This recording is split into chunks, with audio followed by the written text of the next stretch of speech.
नमस्कार, 7 बजे की बड़ी खबरें देख रहे हैं आप। मैं हूं आपके साथ निधि। नरेंद्र मोदी ने आज दिल्ली के बीजेपी हेडक्वार्टर्स में अपनी चुनावी चौपाल में महिला दिवस पर महिलाओं को शुभकामनाएं दी। 1200 जगहों पर मोदी टी स्टॉल के जरिए मोदी ने महिलाओं के सवालों के जवाब दिए। नरेंद्र मोदी ने कहा कि महिलाओं को आर्थिक रूप से सुदृढ़ बनाने की जरूरत है।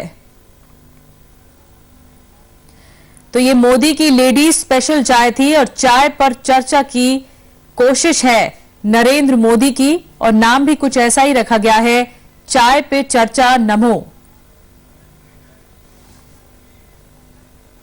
आर्थिक स्वातंत्र, इसके लिए महिलाओं को अवसर मिलना चाहिए। दूसरी बात है, आर्थिक प्रवृत्ति में उनकी भागीदारी बननी चाहिए। अगर भारत को अपना जीडीपी बढ़ाना है, अगर हमारी 50% पॉपुलेशन वुमेन ये अगर हमारी इकोनॉमिक एक्टिविटी में जुड़ती हैं, आज नहीं है ऐसा नहीं है, आज भी बहुत बड़ी मात्रा में है, लेकिन रिकॉग्नाइज नहीं करते।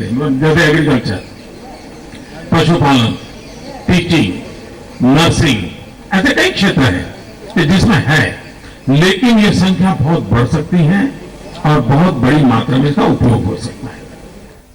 वहीं अरविंद केजरीवाल ने आज अहमदाबाद की रैलियों में नरेंद्र मोदी पर जमकर हमले किए हैं। केजरीवाल ने आरोप लगाया कि अगर मोदी सरकार सत्ता में आ गई तो कांग्रेस से भी ज्यादा भ्रष्टाचार फैल जाएगा। मोदी जी प्रधानमंत्री बन गए, खुदा ना खास्ता अगर प्रधानमंत्री बन गए तो पूरे देश के अंदर भ्रष्टाचार का यही आलम रहेगा। दोस्तों, भ्रष्टाचार कम नहीं होने वाला, एक ही होगा। अभी गुजरात के अंदर भ्रष्टाचार दूर नहीं करते और पूरे देश में जाके झूठ बोलते हैं मैंने भ्रष्टाचार दूर कर दिया, फिर देश के अंदर भ्रष्टाचार बढ़ाएंगे और अमेरिका में जाके कहेंगे मैंने भ्रष्टाचार दूर कर दिया। वैसे अरविंद केजरीवाल के गुजरात दौरे का आज आखिरी दिन भी है। केजरीवाल आज अहमदाबाद में एक रैली करेंगे, लेकिन इस रैली से पहले शुक्रवार को केजरीवाल ने मोदी से मिलने को लेकर जो ड्रामा किया और बयानबाजी की, उस पर मोदी ने भी पलटवार किया है। अरविंद केजरीवाल इस वक्त कुछ बोल रहे हैं, सीधे रुक कर सकते हैं उनका। पास कई सिख आए थे, उन सिखों को लाल बहादुर शास्त्री जी लेके आए थे। लाल बहादुर शास्त्री जी ने उनको कहा था कच्छ रेगिस्तान है, आप लोग वहां पे जाओ, देश की रक्षा करो बॉर्डर के ऊपर और वहां पे खेती करो।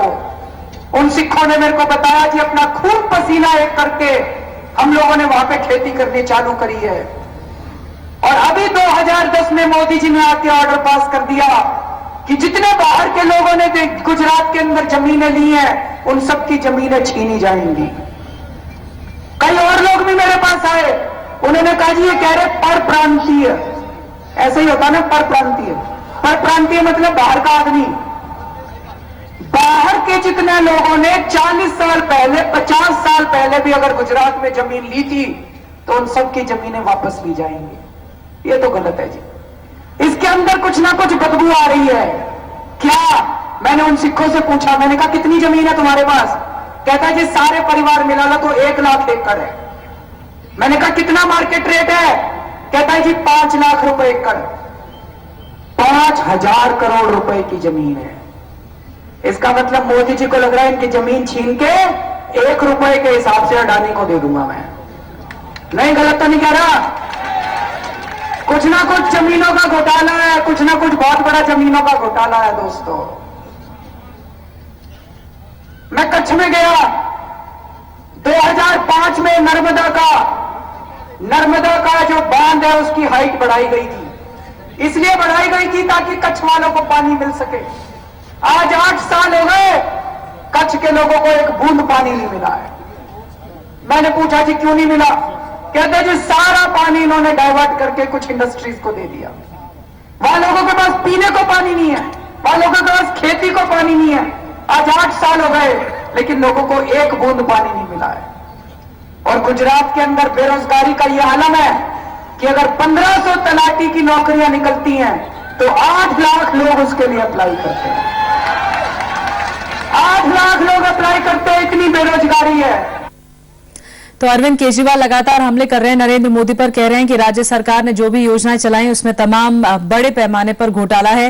बहरहाल मोदी चाय पर चर्चा लगातार जारी रख रहे हैं और इसी वक्त रुक कर सकते हैं वहीं का। झारखंड शुरू किया तो हम Saranda action plan, Saryu action plan और पलामू के दूर दराज के नक्सल प्रभावित एरिया में गए और ऐसे समय में गए जब नक्सली अपना शहादत सप्ताह मना रहे थे और पूरा नक्सल बनता। हम रोड मार्ग से गए और हमने सैकड़ों छोटे छोटे बच्चों की मोतियाबिंद की ऑपरेशन किया, क्योंकि कैंप में इनका मोतियाबिंद का ऑपरेशन नहीं होता बच्चों का। उनको स्कूल भेजा, जीवन की पहली किताब दी और उसके अलावा हमने एक प्रयोग किया, वो था मोबाइल विजन सेंटर। और हमने उसके तहत 7 लाख से ज्यादा सरकारी स्कूल में पढ़ने वाले छोटे छोटे बच्चों की आंखों की जांच की, उनको चश्मा दिया फ्री में और चश्मा स्कूल में पहुंचा दिया, क्योंकि वो बच्चे चश्मा जांच के लिए रांची नहीं आ सकते थे। और मेरा एक सवाल है कि मैं पलामू, लातेहार और सारंडा के जंगलों में चली जाती हूँ, लेकिन जो हमारे राज्य में जो सरकार की जो स्कीम है उसमें केवल मोतियाबिंद की स्कीम नहीं है, वो डायबिटिक रेटिनोपैथी की है, प्री मैच्योर बेबी की आंखों के लेजर की है, नेत्र प्रत्यारोपण की है, नेत्र दान में सहायता की है। मगर जो हमारे सरकार के लोग जो हमारे स्टेट में, जो कि बिहार, उत्तर प्रदेश और झारखंड लेस शाइनिंग इंडिया है, यहाँ पे सरकार के लोग जो हमारे जैसे डॉक्टर हैं जो काफी कुछ करना चाहते हैं और काफी कुछ करके दिखाया भी है, लेकिन हमारे साथ वो पार्टनरशिप नहीं करते, हमें प्रमोट नहीं करते। और अगर जिनकी सरकार है हम उनके साथ काम करते तब तक तो वो हमें बस कर देते हैं, और जब उनको पता चलता है कि जिनकी सरकार है वो हमें सपोर्ट कर रहे हैं और अब उनकी सरकार जाने वाली है तो उनका सपोर्ट ही बंद हो जाता है। तो मैं चाहती हूं कि आप किस तरह से हमारे जैसे लोगों को सरकार की योजनाओं में जोड़ेंगे। हमारे देश में हेल्थ सेक्टर में पब्लिक प्राइवेट पार्टनरशिप के मॉडल को बहुत अग्रिमता देने की जरूरत है और जहां जहां पर भी पब्लिक प्राइवेट पार्टनरशिप के मॉडल को बल मिला है, बहुत फायदा हुआ है। जिस क्षेत्र में आप काम करते हैं उससे मैं जब बहुत बच्चा था, छोटा, तो मेरे गांव के एक डॉक्टर थे, वो हर वर्ष 1 महीना बिहार, जब संयुक्त बिहार था वहां जाते थे। वो आंखों के डॉक्टर थे और वो वहां नेत्र शिविर लगाते थे महीने भर, और मेरे गांव से जाते थे, कुछ वॉलंटियर्स भी उनके साथ जाते थे। और हम जब बाहर वापस आते थे तो हमें सुनने को मिलता था कि वो क्या स्थिति है। और ये ठीक है कि अब तो काफी बदलाव आया है, लेकिन पब्लिक प्राइवेट पार्टनरशिप मॉडल पर सोचना ही पड़ेगा। लेकिन जब आपने नेत्रमणि की बात की, यहाँ से आपको हैरानी होगी, गुजरात में जैसे आप मेडिकल कैंप लगा रही हैं, बच्चों को चेक करती हैं, हमने एक और प्रयोग किया गुजरात में, 1 स्टेप अहेड, और उसमें हमने पशुओं के आरोग्य मेले लगाए, क्योंकि मेरे यहाँ मिल्क प्रोडक्शन एक बहुत बड़ा काम है और इसलिए हम उसको बढ़ावा भी देना चाहते हैं। And Gujarat is only state कि जहां पर एनिमल के कैटरेक्ट ऑपरेशन होते हैं, पशुओं के कैटरेक्ट ऑपरेशन होते हैं, और उसका बहुत हमें फायदा मिला है। तो ये मैं मानता हूं कि इन चीजों को, और पब्लिक प्राइवेट पार्टनरशिप मॉडल से होता है। Very good evening to you, sir.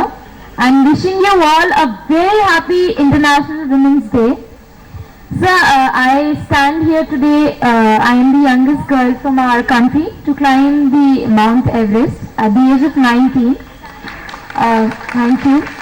And sir, I would like the adventure sports to be promoted amongst the girls. And you know sir, adventure sports teaches you, not even adventure sports but all these sports, teaches you how to accept challenges in your life and you know how to pursue and all that. And also sir, nowadays young students and the youth, they are committing suicide just so I definitely sir, I would like to say adventure, like we should come forward to promote this and for the development of the country.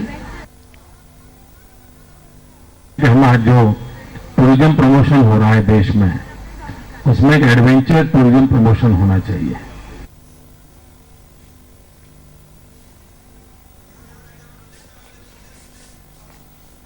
तो महिला सशक्तिकरण पर मोदी इस वक्त चाय पर चर्चा कर रहे हैं। नरेंद्र मोदी और महिलाओं की सुन रहे हैं, महिलाओं के साथ डिस्कशन कर रहे हैं। बहरहाल बीजेपी की बात की जाए तो बीजेपी ने आज 52 नामों की दूसरी लोकसभा लिस्ट जारी कर दी है, लेकिन नरेंद्र मोदी, मुरली मनोहर जोशी और लालकृष्ण आडवाणी की सीटों का फिलहाल ऐलान नहीं हुआ है। आज हुई केंद्रीय चुनाव समिति की बैठक में पार्टी में मतभेद भी सामने आ गए।